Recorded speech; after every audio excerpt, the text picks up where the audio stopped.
Lâchez.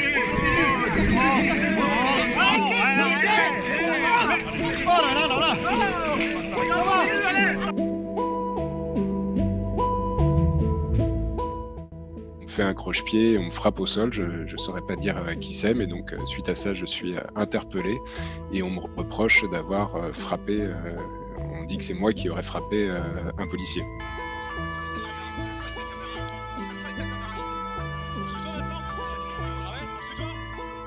J'ai été accusé de refus de se soumettre à un contrôle, outrage, vol, délit de fuite, rébellion et violence à agent. On voit bien que c'est parole contre parole face à un gardien de la paix.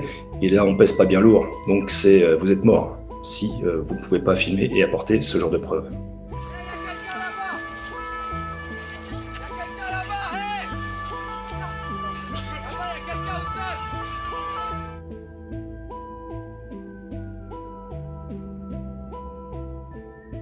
Donc je participais à une manifestation contre la loi travail en 2016 qu'un cordon de policiers a voulu arrêter alors qu'on se rendait à la Bourse du Travail de Saint-Denis pour tenir une assemblée générale. Et le commissaire en charge du dispositif d'ailleurs écrit clairement que c'est pour empêcher cette assemblée générale, donc cette réunion de se tenir, qu'il bloque la manifestation. Et à l'occasion de ce blocage par le cordon policier, donc une grenade est tirée, ce qui crée un mouvement de panique, tout le monde se sauve.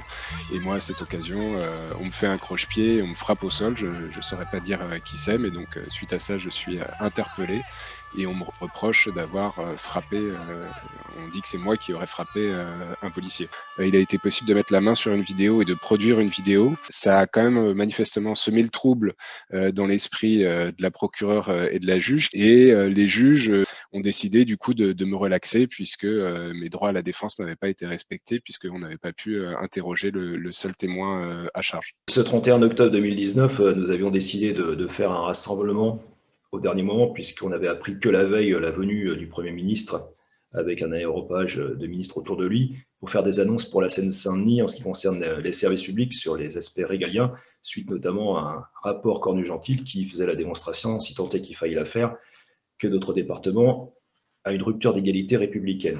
Donc nous avions décidé de faire ce rassemblement, nous étions une quinzaine de militants et de militantes, avec une petite banderole où il y avait marqué « Halte à la casse des services publics », et je répondais à quelques journalistes, donc j'ai très bien été identifié comme un responsable syndical, et soudainement il y a eu un cordon de policiers qui s'est formé devant nous et qui nous a repoussés de plus en plus violemment, molestés, et nous sommes retrouvés donc à plusieurs dizaines de mètres de là où nous étions, et c'est à ce moment-là, ne sachant plus comment dire, j'avais des camarades retraités, femmes autour de moi, ne sachant plus comment dire d'arrêter à ces policiers, j'ai fait tomber le calot de ce policier qui tout de suite m'a exfiltré.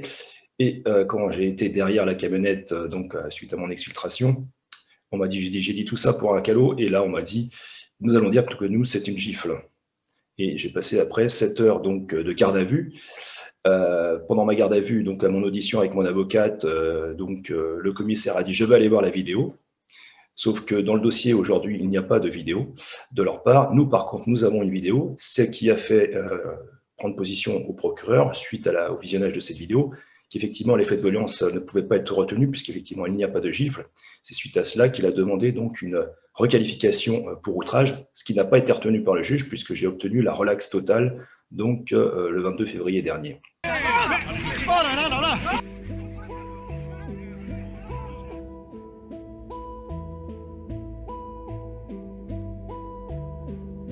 J'ai été interpellé lors d'un rassemblement à l'Assemblée nationale lors de la loi travail. À cette occasion, j'ai été accusé de plusieurs méfaits, refus de se soumettre à un contrôle, outrage, vol, délit de fuite, rébellion et violence à agent.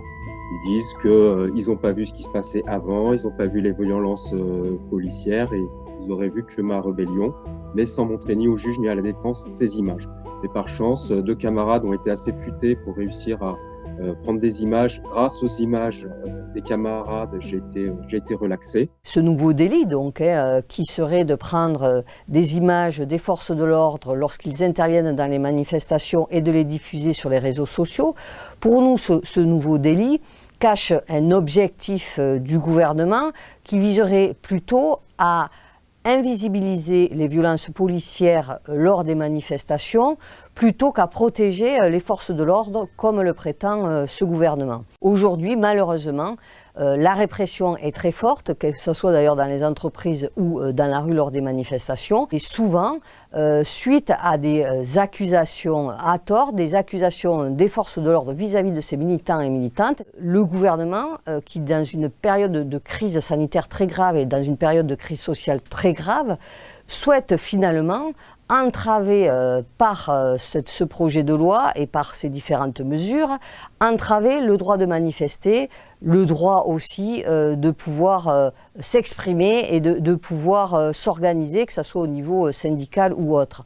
Parce qu'à un moment donné, si les violences policières continuent lors des manifestations, si les interpellations abusives et les gardes à vue abusives continuent, ça a un effet dissuasif pour les personnes qui souhaiteraient manifester. C'est pour ça que nous, on dit que cet effet dissuasif, finalement, c'est une entrave à notre droit de manifester.